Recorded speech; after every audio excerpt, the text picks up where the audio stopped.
Giniling na baboy recipe, kamote ang sahog, na-try mo na ba? Kung hindi pa, eto po ang aking ginawang pagluluto. So, hindi po ako nagigisa, kaya po nilagay ko lang po muna ang bawang, sibuyas at ang mga giniling. At hinalo hanggang masangkot siya po ang mga giniling sa sarili niyang mantika. After naman po niya, nag-add po ako ng water. Then, tinakpan hanggang maluto. Then, nag-add po ako ng carrots, tinakpan po ulit at binabalatan ko na po ang kamote. After ko mabalatan at mahugasan, ay nahiwa ko na po, kaya nilagay ko naman po. Then, hinalo ko po para magpantay ang pagkakaluto dito. Pagkatapos naman po niyan ay tinakpan ko para maluto po ng maigi ang mga ingredients. Nag-add po ako dito ng black soy sauce. Pagkatapos naman po niyan ay ito po ay i-add ko ang mga kamatis. Ito po yung pinaka-sauce ng kamatis. Pagkatapos naman po hinalo ko at sinunod ko naman pong i-add ang mga kamatis. Dinurog ko lang po ito ng tinidor para po yung katas niya ay kumulay po dito sa giniling na baboy na aking niluluto. At hinalo-halo ko lang po ito para magpantay po ang pagkakaluto nito at nilagay ko na rin po yung the rest na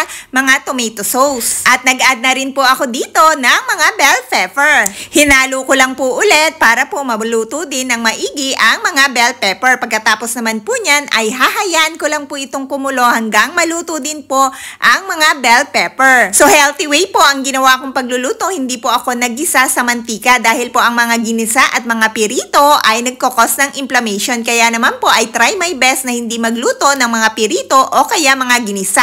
Alam ko po na napakasarap ng pirito at mga ginisang pagkain, pero po dahil sa pabata ng pabata ang nagkakasakit, kailangan din po natin alagaan ang ating mga sarili. So nakadepende na po sa atin kung paano po natin aalagaan ang ating mga sarili. Ako po hanggat maaari sa pirito at mga ginisa ay iwas-iwas po muna.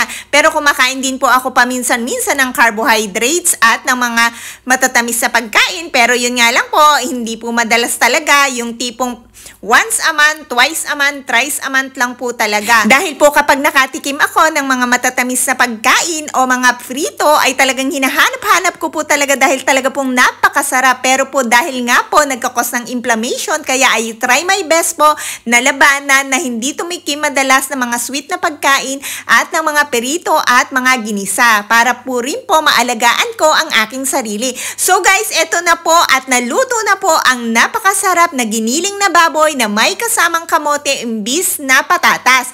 Kung hindi mo pa na-try, i-try mo na po yan dahil masarap po ang kamote. Alam naman po natin na ang kamote ay masarap kahit ilaga mo lang po iyan ay napakasarap dahil may konting kick po iyan ng tamis. Pero hindi naman po madalas. So guys, sana po ay nagustuhan mo ang recipe ko for today. Always remember, eat enough and nutritious food to always be in good health.